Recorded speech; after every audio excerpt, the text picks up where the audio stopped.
All right. Since the last video, you guys have asked the same question about 400 different ways. And now in this video, I'm gonna show you what makes this system so dangerous. Hope you're ready to make some boost.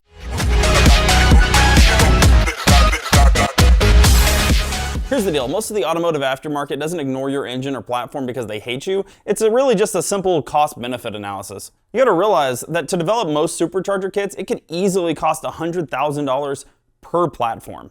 Every new engine requires new tooling, new intake manifolds, which the casting patterns alone can be $20,000 to $40,000 to have made, hundreds of hours of R&D, new fixtures, new inventory, and new headaches. Our patent-pending multi-fit casting is here to solve a vast majority of those problems. The bottom stays intentionally blank, we have a standardized upper interface, and then we machine the engine side geometry to match whatever factory lower manifold we're targeting.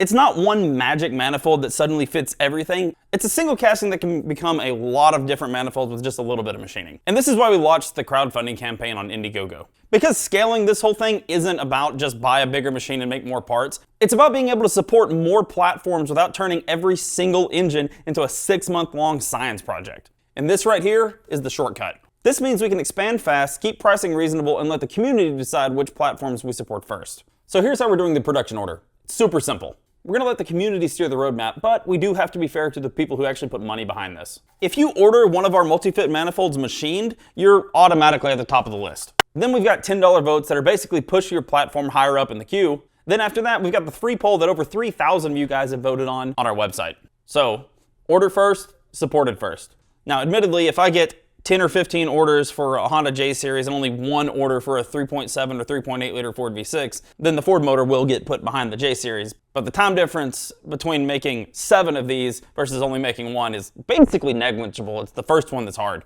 So with that said, the votes matter and the free poll matters, but it's definitely third priority. And the reason we can say that confidently is because supporting a new platform isn't hard anymore. It's mostly just data. Should this campaign succeed, I'll probably be spending 1 to 2 weeks of my life at a junkyard 3D scanning engines like a tweaker on a mission for some copper. Optionally, if you don't want me running all over the state of Texas and beyond, you can absolutely just mail in your manifold. I can scan it and send it back to you. And now to show you guys how quick and easy it is to adapt one of our castings to a new engine platform.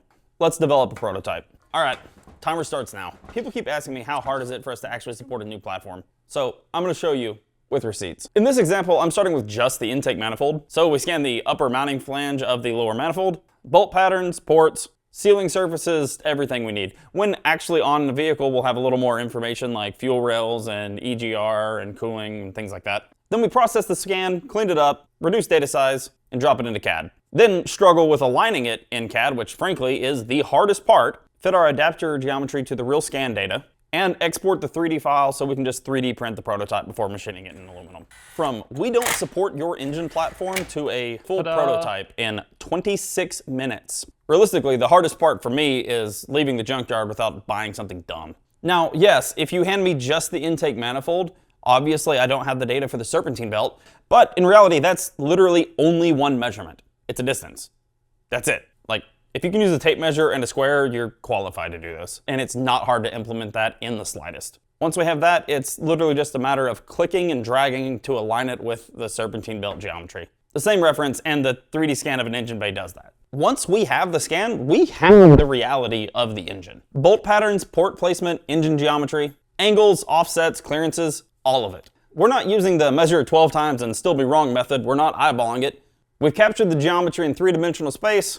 The platform's now unlocked. Long term, the next real step is accessory drives because every engine platform is going to have its own belt routing and offsets. But hell, most of the time it's not that complicated and we can keep it cheap. This is legitimately stuff that you can do in your garage. And I've got a ton of offcuts left over from cutting out our Supercharger adapter plates, and I even used them to make the prototype for this engine's accessory drive in a YouTube video a couple weeks back. As new platforms come online, usually those offcuts are going to be large enough for us to make the accessory brackets out of our scrap metal. Better yet, we're going to be offering those offcuts on the website for dirt cheap for those of you guys who want to just make your own brackets. Ultimately, because I want to support the people who aren't afraid to get their hands dirty. Because most setups really don't need anything exotic. The recipe is basically a couple longer bolts, a flat piece of aluminum, a drill, a tap, an idler pulley, and a few spacers. In a lot of cases, you can literally just use a spacer and a longer bolt to add an idler pulley.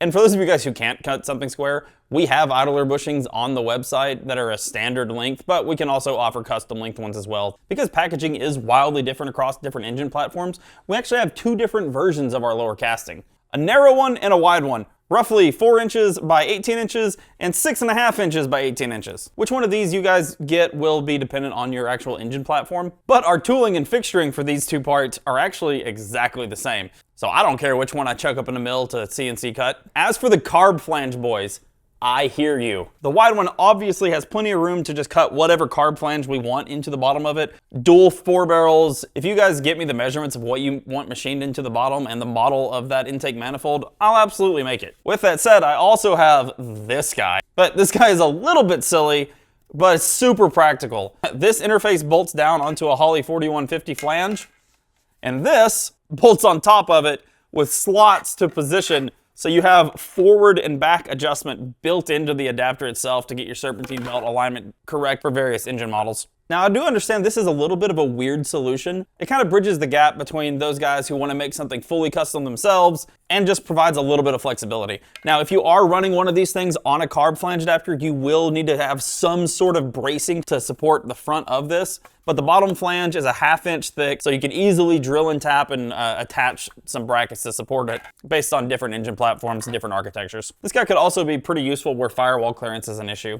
And for you guys out there who are true hardcore hot rodders, we are absolutely selling both of these things as blanks. They will come machined flat on the bottom and flat on the top with all of the bolt holes and O-ring grooves, so that all you have to do is drill your holes in the bottom and get it bolted up. As well as blank supercharger adapter plates that'll have the holes to bolt them down to this.